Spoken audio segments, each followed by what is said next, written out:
Hey everyone, welcome back to Window Seat Studies. I hope you all are doing well. So, we were discussing neurobiology, in which we have covered a lot of things like neurons, the structural properties of neurons, which part of the structure of neurons contributes to which function. Then, we also learned about types of neurons, the categorization based on the different properties that they exhibit. Then, we also learned about neuroglial cells.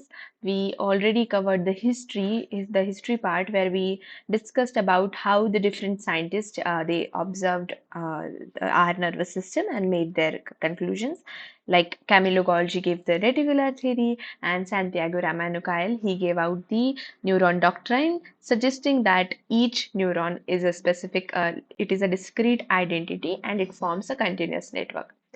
Then we also learned about the electrical properties of neuronal membrane. We learned about resting membrane potential, action potential.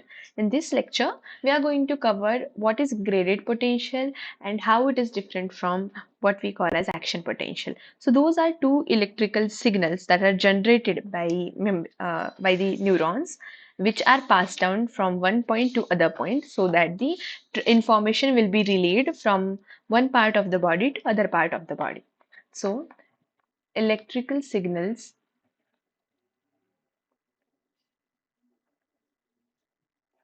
generated by neurons,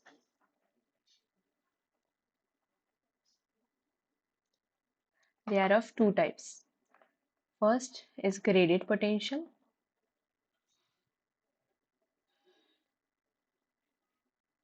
and another is action potential.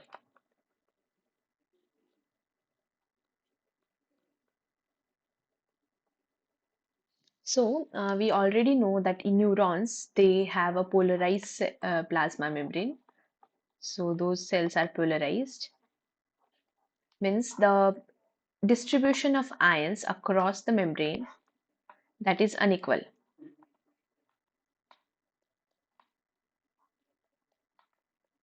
So there are potassium ions, concentration is high on inside, and as well as anions, the concentration of anions is high in the cytoplasm of the neuron, while the extracellular matrix has higher concentration of sodium ions as well as chloride ions.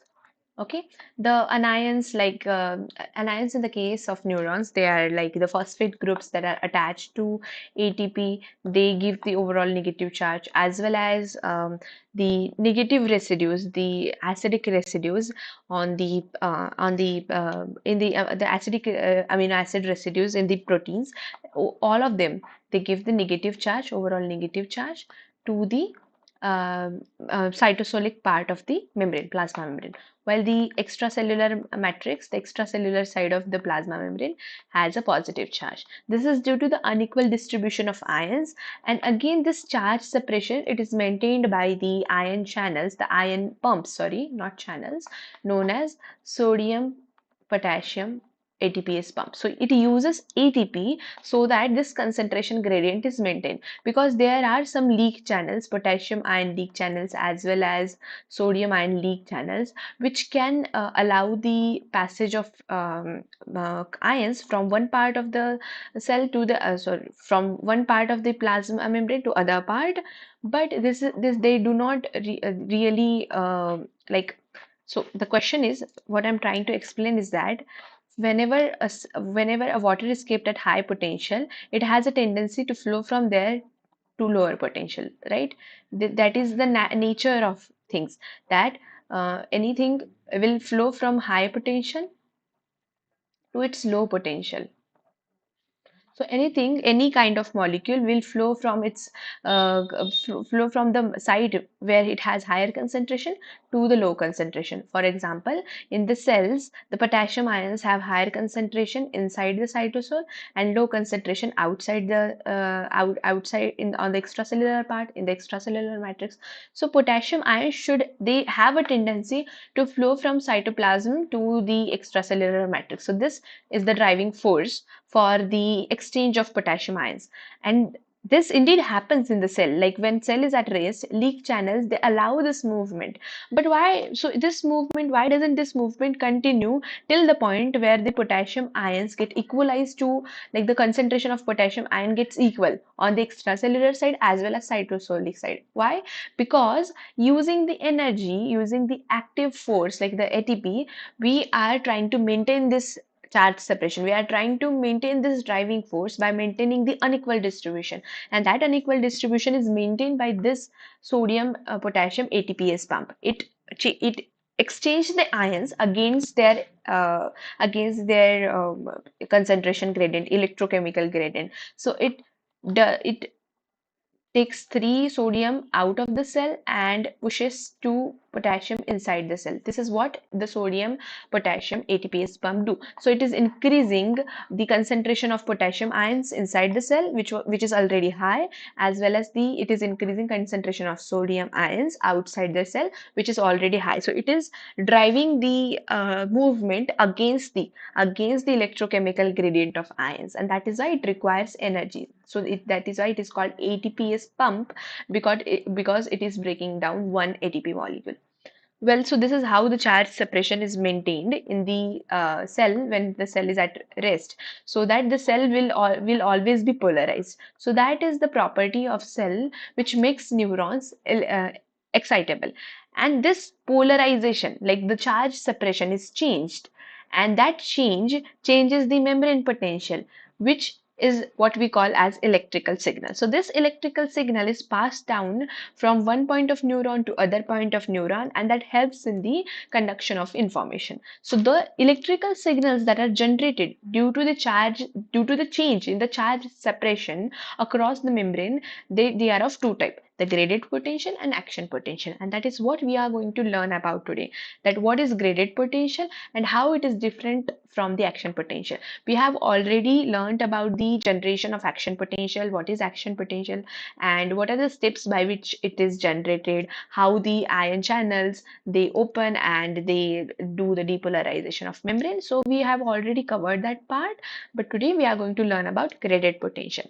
So gradient potential, it is the small deviation of the membrane potential which happens due to the opening of the gated channels.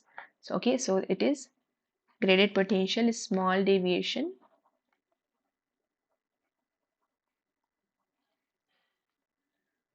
from membrane potential when the cell was at rest. So from, let's say, resting membrane potential.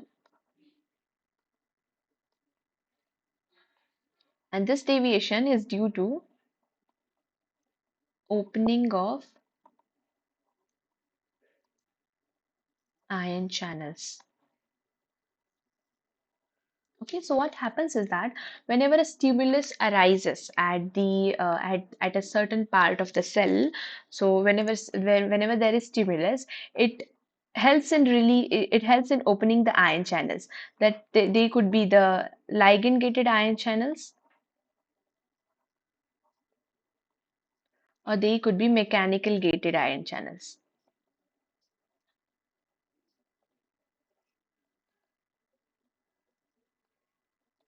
So let's say that this is okay. So this is presynaptic neuron, and this is postsynaptic neuron. This is post,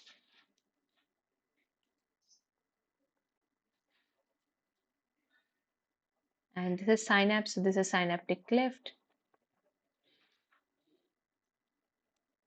Okay, so let's say that presynaptic neuron, due to some signal, it is releasing neurotransmitter. In this case, let's say it is releasing acetylcholine. So the postsynaptic neuron will have the acetylcholine receptor to which acetylcholine will bind. Okay, so once acetylcholine binds to those receptors, they will open the gate which will allow the flow of ions inside the postsynaptic neuron. So this is the ligand gated channel. So SCH, acetylcholine receptors, they are the ligand gated channels, and here ligand is acetylcholine. So whenever acetylcholine, this ligand, binds to the receptors, they open the gate which allows the influx of ions which changes the membrane potential, and this membrane potential change, if it is small deviation, we call it as a graded potential. So graded potential has some different properties from action potential.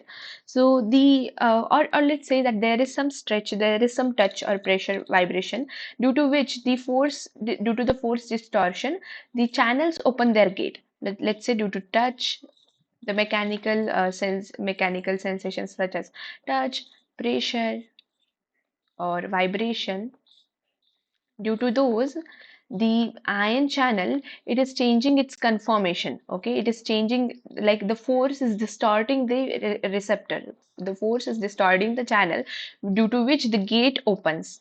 Okay, due to which this gate opens, and now it allows the influx of ions, and this causes the change in.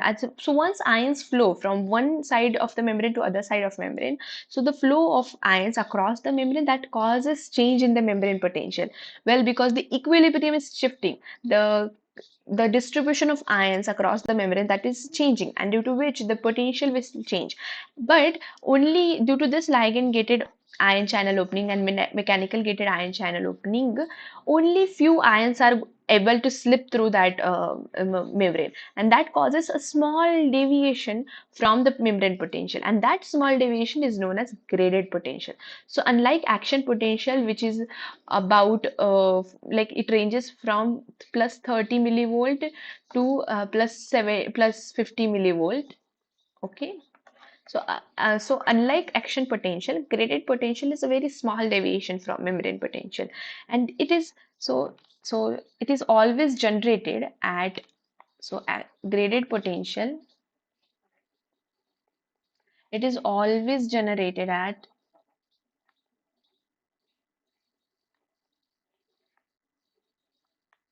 cell bodies, at the dendritic ends. So dendrites, they are the receiving ends. So the whenever stimulus arises, that will be received at this receiving part, right? So this is the input part.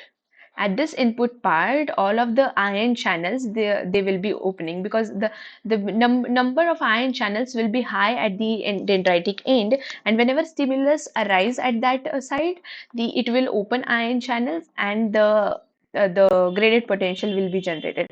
But action potential, it is always generated at the trigger zone, because it is an integration signal. Okay, so it is always generated at trigger zone. Trigger zone is the axon hillock in this case. Okay, so it is generated at trigger zone. So graded potential, it is generated at dendritic ends or cell bodies. So that is why it is a very localized. So it is localized signal.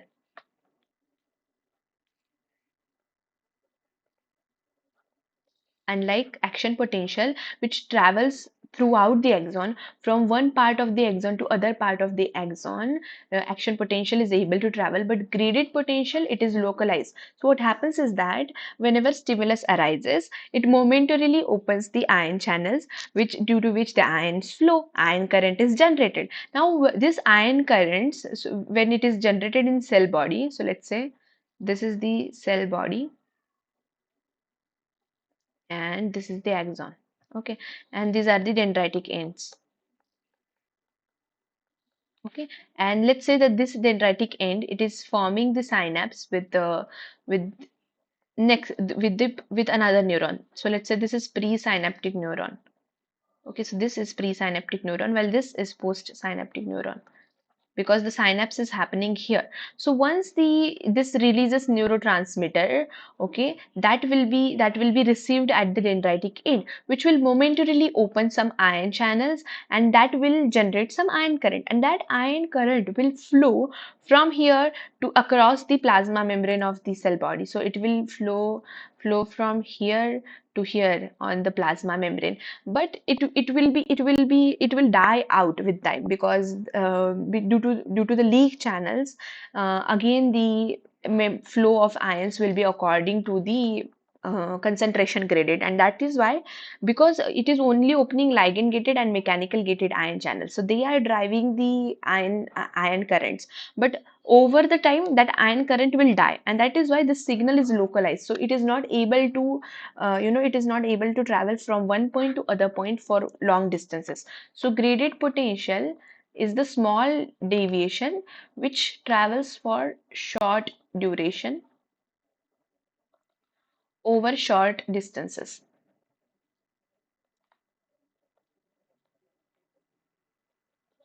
Okay, so let's list down the points about graded potential here.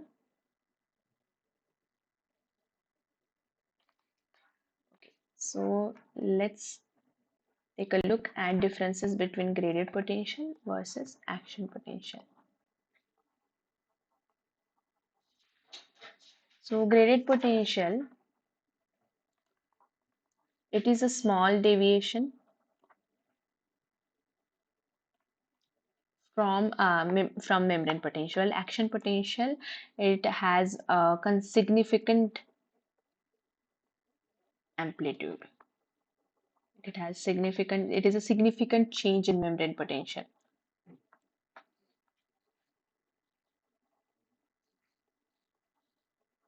Okay, so let's draw it graphically.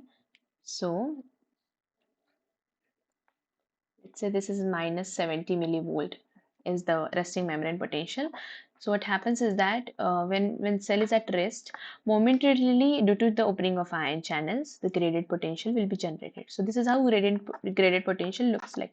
On the contrary, action potential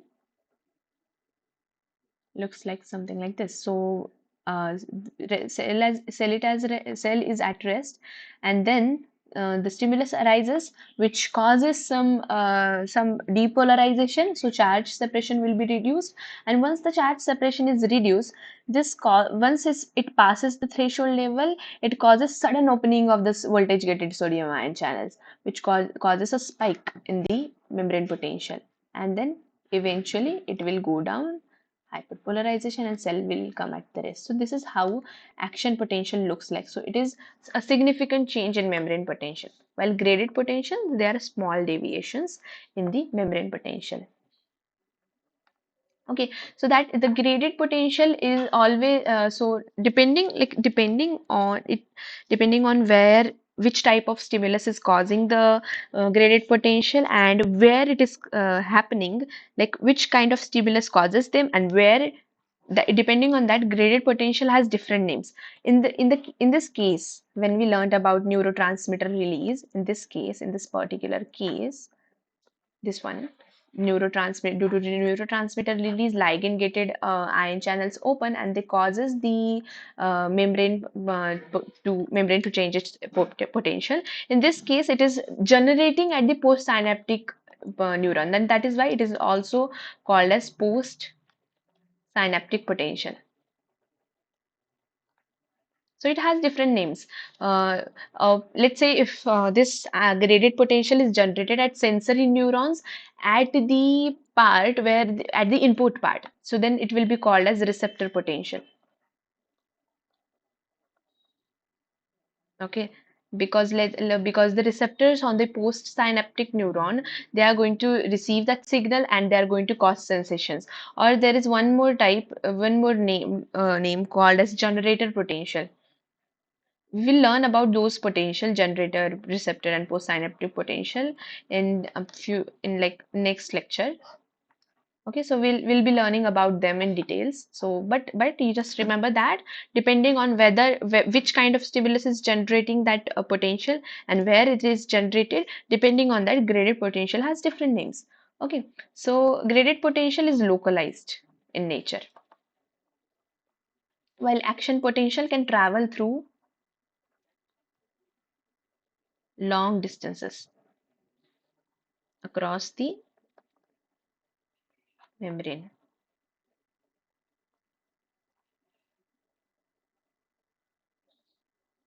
Okay, so this graded potential is localized and it travels over the short durations, over the short distances.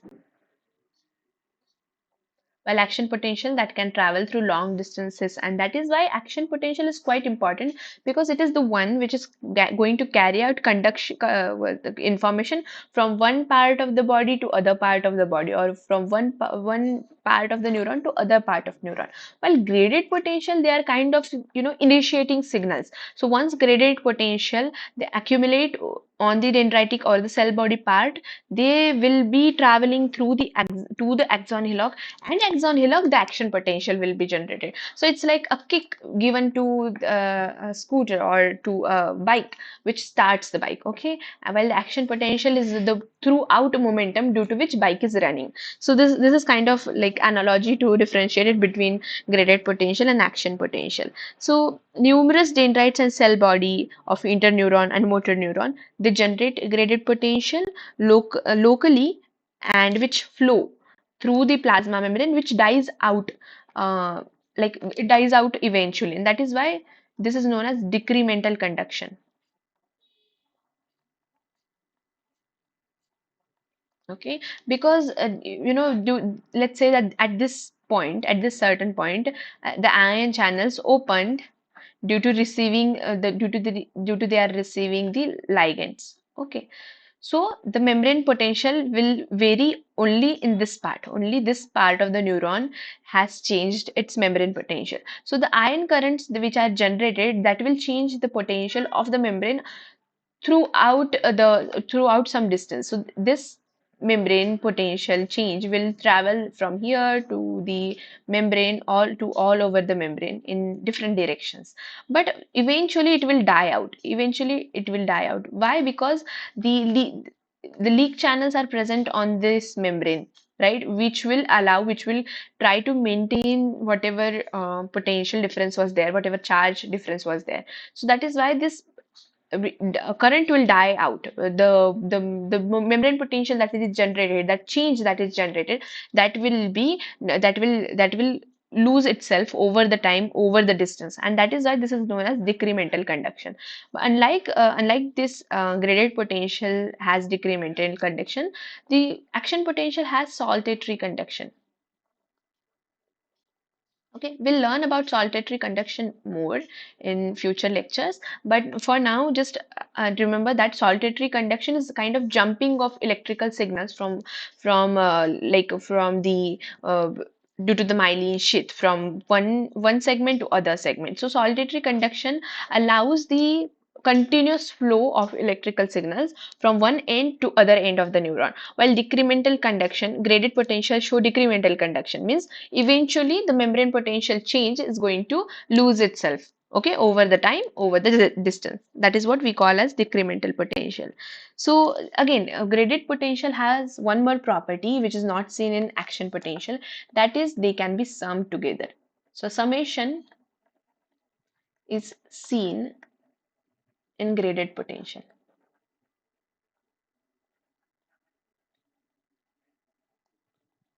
Okay, let's see how. So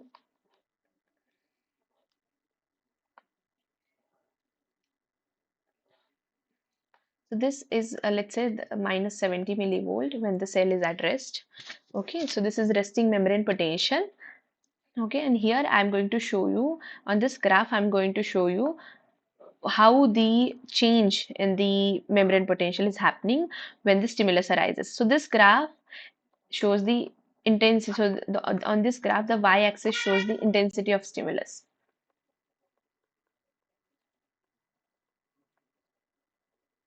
or let's say strength of stimulus over the time. Let's say stimulus 1 arises, which has this strength. So stimulus 1 of this intensity is given to the neuron. So this will cause change in membrane potential. Okay, so the membrane potential which change like this. This is the graded potential. Okay, let's say the stimulus 2 arises, that has higher potential.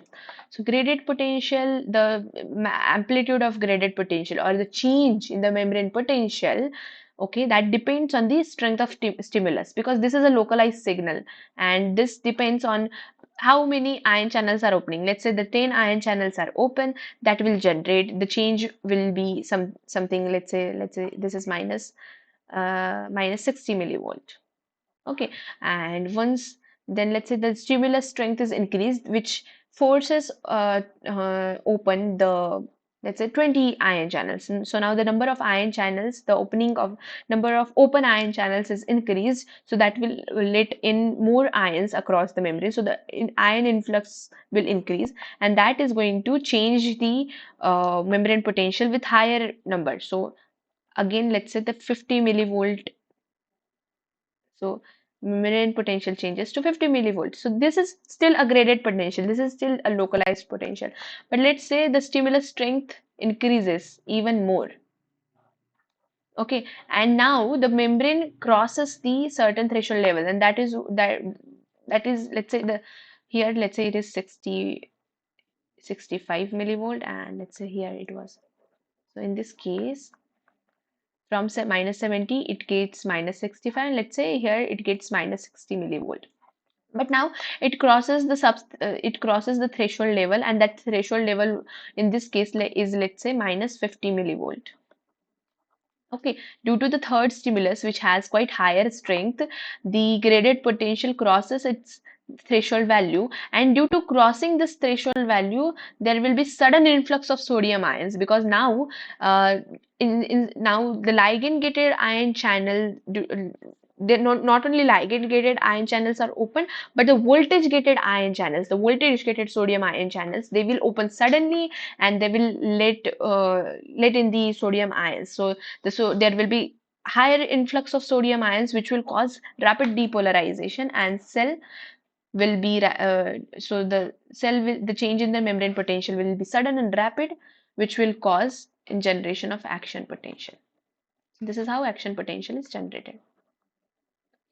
Okay, so what happens is that graded potential, it is graded. It is called graded because it's the amplitude or the strength of graded potential means the strength of the potential, membrane potential change, that depends on the strength of stimulus, and that is why we call it as graded. But unlike graded potential, action potential, this, it doesn't matter how strong stimulus is. Even if the stimulus is supra threshold, only the generation of action potential will be continuous. So what will happen is that, let's say this, due to this stimulus, due to this much stimulus, the action potential generation was something like this.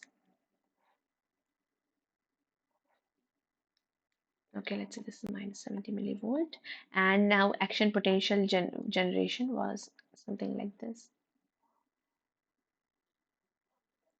Okay, so this is action potential due to this particular stimulus. But now let's say that I'm giving supra threshold. So this is this is above threshold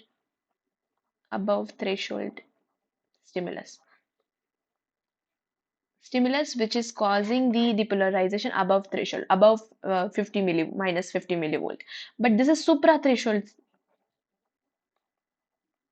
stimulus, means I'm giving stimulus strong enough that it can it can change the membrane potential much higher from what is expected from the threshold stimulus. Like the membrane potential change will be more than more than minus 50 millivolt. So let's say the membrane potential changes by minus 30 millivolt only through the stimulus.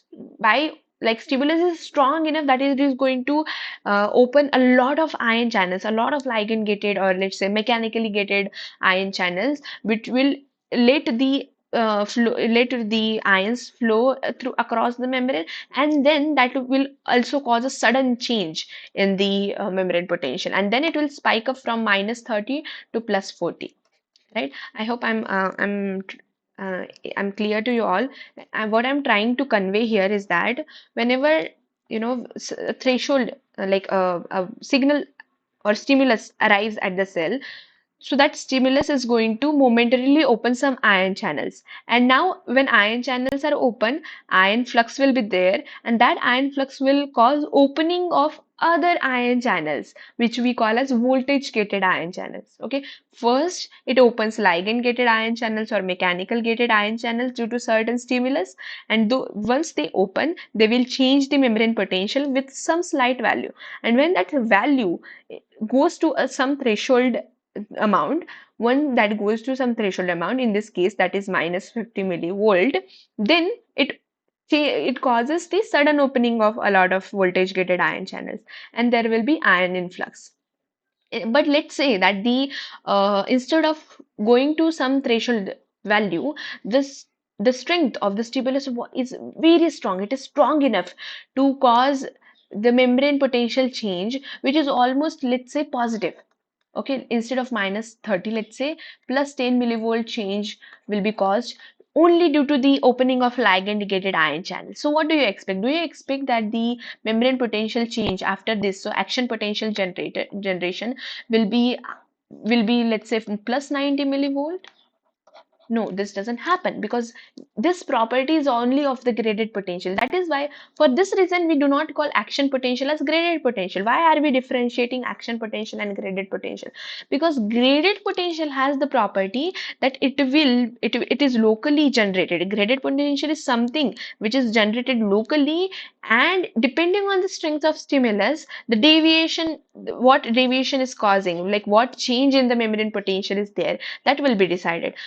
But in action potential, the change in membrane potential will be constant. But the difference is that it will be only generated for longer time. So here in this case, when this supra-threshold stimulus is given, the same action potential will be generated. Like the strength of the action potential will be same. So this action potential will be like this, but it will be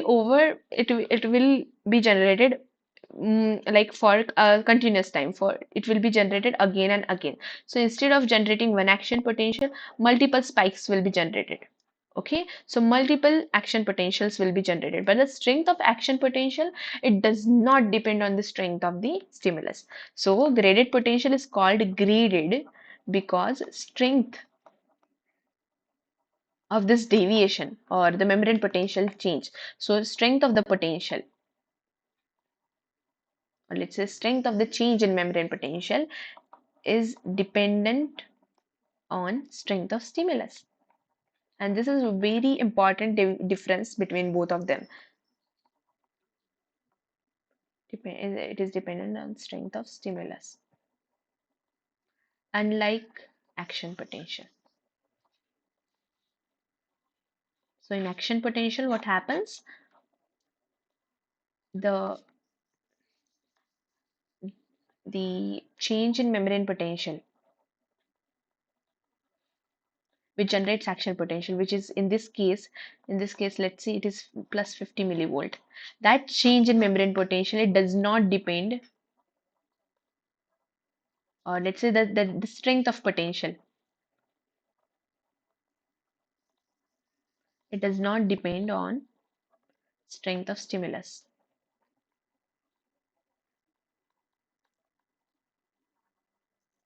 Okay, so this is a very important difference, and that which which actually establishes two different potentials. So this is very important, because this is the main difference between graded potential and action potential. Why are we giving two different terminologies for just a simple change in membrane potential? Why? Because this is a local signal which is generated depending on how much stimulus you are giving, how much strong stimulus you are giving. While action potential, it is it is kind of signal which is meant to pass down from one point of the neuron to other point of neuron. So it doesn't matter how much strong stimulus you are giving, but if the stimulus is strong enough, multiple action potential, multiple spikes will be generated. So the duration of the signaling will be long enough, but that doesn't change the amplitude. That doesn't change the amplitude or the membrane potential value. Okay, so this is very important difference. Oh well, I was explaining about summation property. So action potential, they do not get summed up, but the membrane graded potential, they get summed up. Just like the strength of the potentials in graded potential, that depend on the strength of the stimulus, But in action potential, strength of stimulus doesn't matter. In the same way, if their multiple stimulus are given at same point of time, they will be summed up. They will be integrated together to create a higher graded potential. Let's say if stimulus 1 is of this strength and stimulus is 2 is of this strength, but they are given simultaneously. Okay, so they are being given in simultaneously. This is stimulus 1 and this is stimulus 2. They are of different strength and they are given simultaneously. So what happens is that membrane potential, which was at here minus 70 millivolt when membrane was at rest, so this membrane potential will be changed, so there will be small deviation. But now this, this is higher amplitude, like higher amplitude stimulus. So basically the deviation should be this, but instead of this deviation would be this. Why? Because the stimulus is consecutive, so like the time gap between those stimulus is very less. It is very less. Like we cannot, when you get a stimulus, when you are poking yourself with a pain, so that is a constant stimulus, right? And that stimulus do not have time gap. So when there is very less time gap, or we call them as consecutive signals. Okay, and that consecutive signals is generating some stimulus which has very less time gap, and which is lined up. So the string, it's like a continuous signal is given, but the strength is changing, and that is why the amount the deviation over the membrane potential, that will be summed up. So instead of generating this membrane potential, the membrane potential will be this, because this is summation of 1 and 2. So this is summation of 1 plus 2. Okay, so this property is not seen in action potential. In action potential, multiple spikes will be generated, but this does not increase the amplitude. So what will happen in action potential generation? Let's say this stimulus was strong enough so this stimulus was strong enough to generate a over threshold value of change in membrane potential. So let's say it generates an action potential. Okay, so action potential is generated. I'm drawing very rough diagram here, so please spare um, the other bumps uh, in the membrane potential changes. So but the stimulus is consecutive. Okay, so we are giving this stimulus like this of the higher amplitudes. So this will not change the amplitude. The summation will not be there, but spikes generation will be more. So spikes generation will be more. So let's say here the spikes will be generated, but spikes will be generated continuously. All all of them of same. Okay, where was that?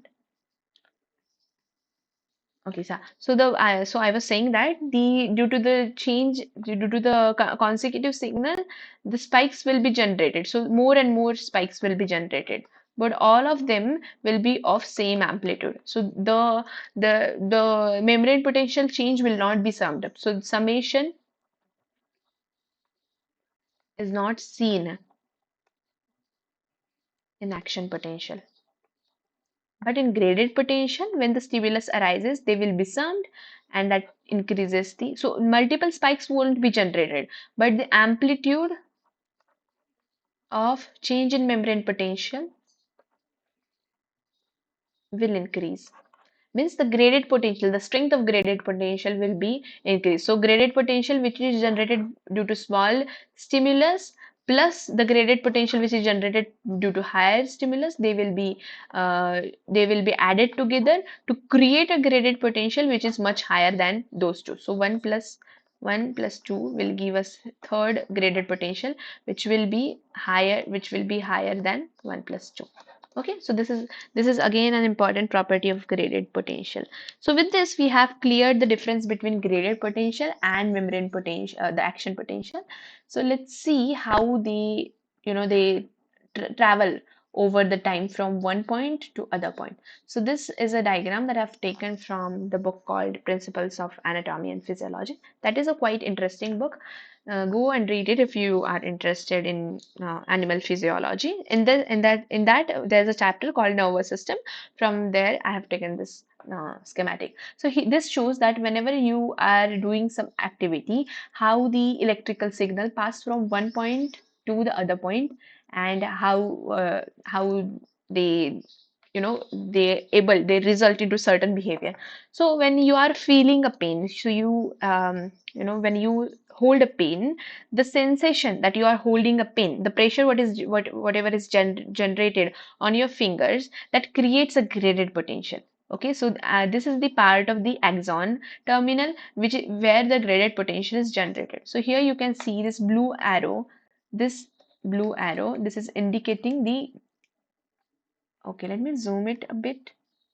Okay, so here can you see this yeah, blue arrow? This states that the graded potential is generated on this localized area. So this graded potential, when it passes to the axon hillock, at that point the action potential will be generated, and that is why it is known as trigger zone, because it is a part where all of the information will be integrated together to create an action potential. And now this action potential has an ability to travel over the long distances. So this black arrow suggests the action potential. So now action potential will travel all along to your to your brain. So it is forming connection with interneurons. Again, at the interneuron, graded potential will be generated at the cell body, the dendritic ends, and it will reach to the axon hillock, and it will be passed down to the next neurons. And this sensory neurons, which forms the connection with the interneuron, they will accumulate to the cerebral cortex.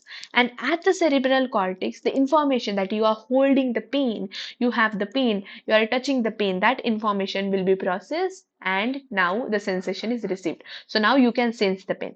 But let's say you have to write something. So when you have to write something, so now the command needs to be given to your hand, that the movement of some muscles should be there so that you can write. So now that there will be a neuron called motor neuron that will be like from the cerebral cortex, the command will be given, and now that command, that action potential will travel all the way to the neuromuscular junction that is happening at your hand muscle, the muscles of your hands. So at this neuromuscular junction, the muscle action potential will be generated. So there, the nerve action potential is the action potential which is generated in the nerve cell, and the action potential which is generated in muscles, because muscles are also excitable cell. Just like neurons, muscles are also excitable, and once they gets excited, they contract. So the muscle action potential will be generated at the neuromuscular junction, which will result into the muscle contraction, and now voila, you're writing. So this is how the graded potential and nerve action potential, they interplay together to create sensory stimuli and the motor activities. So let me show you another diagram. So this diagram tells us about the different parts of the neurons, which results into signaling. Sorry. So this is a model neuron, the multipolar model neuron, which we usually see. Okay. So what happens is that each neurons, whether it is a sensory neuron, motor neuron, any local interneuron, or some projection interneuron, or any neuroendocrine cell. So all of those excitatory cells, they have four regions which are important in the relay of signal. So those regions are input region, integrative region, conductive region, and output region. So let's explain this. Let's try to understand this. So input region is the region where any stimulus is received, any kind of stimulus. That could be a ligand arriving at the site. That could be mechanical activities like touch, pressure, sensation, or whatever sensation that could be there, that could be voltage change. Okay, so any of this input that is received at the dendritic part of the cell. So the dendrites, okay, at this, the dendrites, the branches of the cell body, are the receiving end where the input is received. Okay, and that input is change, like that input causes the change in membrane potential, which is called as graded potential. Now this graded potential travels over the plasma membrane to a zone known as axon hillock. So this axon hillock, at this point, all of those graded potential, they are summed together to form an action potential.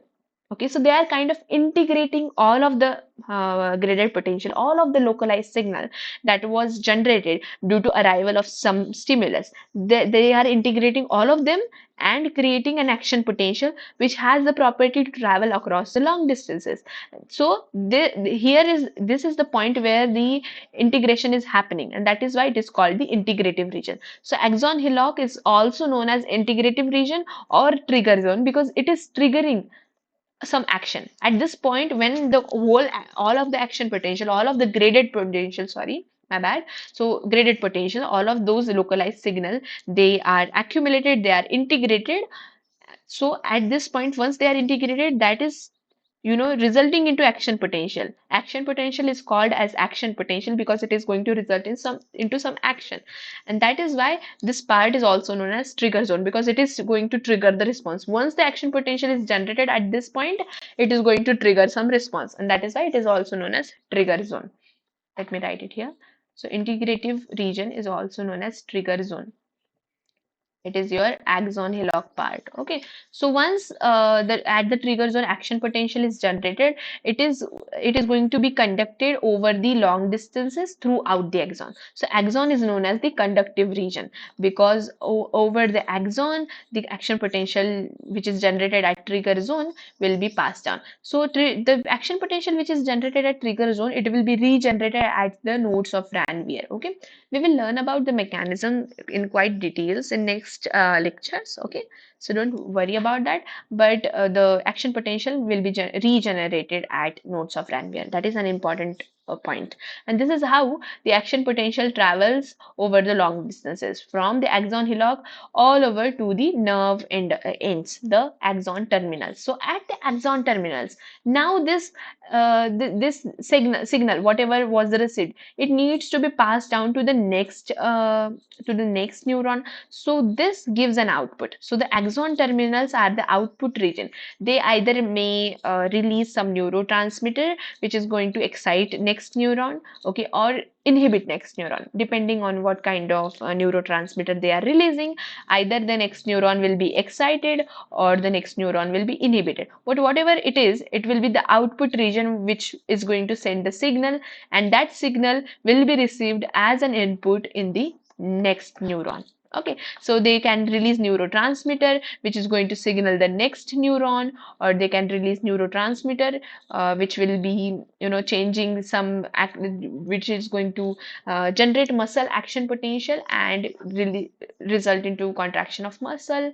Or again, in the interneuron, it is forming a connection with next neuron, or it can, form a connection with capillaries in the neuroendocrine cell because they are going to they are the secretory ones. Okay, so this is how any kind of neuron, it has four parts. The input region is the dendritic region.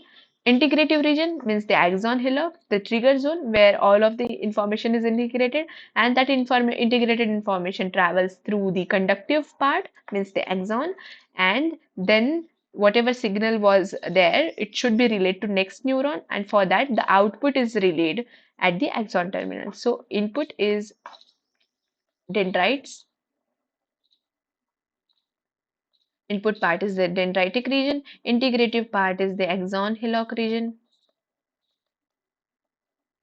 the conductive part is axon, while the output part, the region which is going to give the output is axon terminals, which is also known as telodendria. Okay, so with this, I will end the lecture here. In next lecture, we will learn about other properties of neurons, and we'll learn about how the signal is conducted over the long distances. So we'll also learn about saltatory conduction that I did not explain in this lecture. So that's it for today. Till then, see you. Bye bye.